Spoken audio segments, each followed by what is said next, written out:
Je me présente, je suis le patron du Madras, Miguel.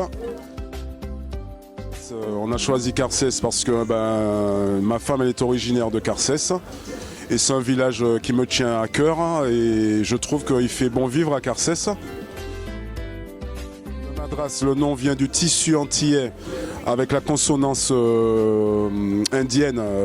Le Madras, l'ancienne capitale d'Inde.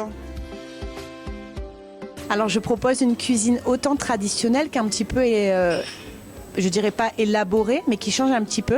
J'essaye de dépoussiérer la cuisine antillaise comme le font de nombreux chefs déjà en Martinique et en Guadeloupe, notamment comme le grand monsieur Bibrac et le grand monsieur Nathaël Ducteil, que je suis beaucoup sur les réseaux et qui prennent des produits typiques des Antilles et qui essayent de les remettre au goût du jour.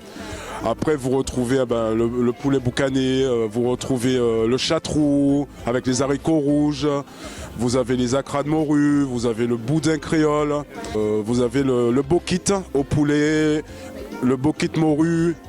Après, sur mon stand, vous pouvez trouver aussi du jambon Noël, les épices des Antilles. Vous avez pas mal d'épices, vous avez du piment des Antilles aussi. Vous avez pas mal de spiritueux. Rhum arrangé, planteur, punch coco, punch chocolat. Après, vous avez les chocolats pays qu'on appelle chocolat communion, qui me rappelle mon enfance, qui me rappelle mon île. Et le rhum chaud, c'est une invention de madame pour pallier au vin chaud. Mais je pense qu'il est meilleur le rhum chaud. Alors, depuis toujours, je fréquente la communauté antillaise depuis l'âge de mes 15 ans.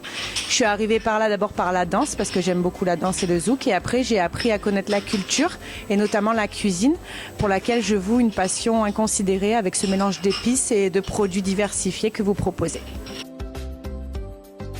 Donc, je suis complètement autodidacte. J'ai appris avec les tatas, avec les mamans et surtout avec les messieurs, parce qu'il faut savoir que la maman antillaise apprend beaucoup à cuisiner à ses fils et il y a beaucoup d'hommes entiers qui savent cuisiner, et notamment aussi au feu de bois. Et quand je vais là-bas, on va dans une petite cabane de pêcheurs et on fait roussir le cochon.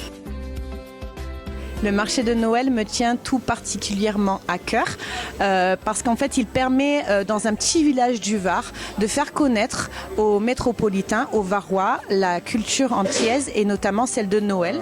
Noël, c'est un moment très important pour nous dans la culture antillaise.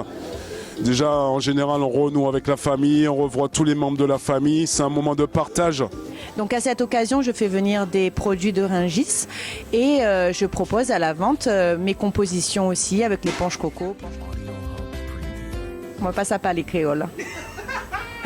Je ne me prends pas pour ce que je ne suis pas. Je sais que des fois ça peut être mal perçu. Je suis une métropolitaine, je suis fière d'être métropolitaine, mais je suis fière aussi d'être avec un Martiniquais, d'avoir des métis, d'avoir uni ces deux cultures. Et pour moi c'est une fierté et je me dois de faire pareil, si ce n'est mieux. De Tropix 83, on est au Madras à Carcès. On est avec Thibaut, Cathy, Catalina, Damien. Bon, enchanté. C'est la première fois que tu viens au marché de Noël? Non, ça fait plusieurs années que je viens au marché de Noël à Carcès. On se régale toujours autant, surtout au Madras. on est déjà venu. Ben moi, ma mère, elle est réunionnais, du coup, je mange chez elle, c'est pour ça. Tu as pris quoi aujourd'hui? J'ai goûté quelques petits rhums sympathiques. Ananas et les fruits de la passion. Un médicament. Un médicament, il est composé de quoi ce médicament? C'est amol, aspirine. Et venez faire un petit tour à Carcès. Chaque année, ils sont au top. L'année dernière, ils étaient au top. Cette année, ils sont encore au top. On est avec Thibaut sur Tropix 83. la radio Du soleil. Et merci.